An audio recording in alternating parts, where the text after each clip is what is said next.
তোমার নাতির প্রেমে পড়েছে। কি তুই প্রেম করছিস? না না দাদি, আমি কোনো হ্যাঁ বলিনি। হ্যাঁ বলার আগেই তোমার কাছে ছোট ছোট চলে এসছি। বলো না দাদি, প্রেম করবো? না না মধু, ওসব প্রেমের ভূত মাথায় ঢুকাসনি। ওসব প্রেম ভালোবাসা আমাদের মতন গরিব দিলে কি না, এমনিই খুব ভালো আছি। বি করলে বল, ভালো একটা মেয়ে দেখে বিয়ে দিয়ে দিছি, তাই বলে ওসব মেয়েদের পাল্লায় পড়ে জীবনটা নষ্ট করিসনি। না না দাদি, তুমি জানো না, ও খুব ভালো মেয়ে।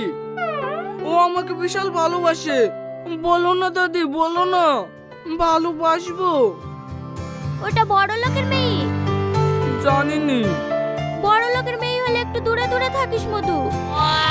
ঠিক আছে দাদি, ঠিক আছে, তোমাকে লিখে দেখাবো। পাগল কোথাকার। বন্ধু কালা চাঁদ কি মায়া লাগাইছো।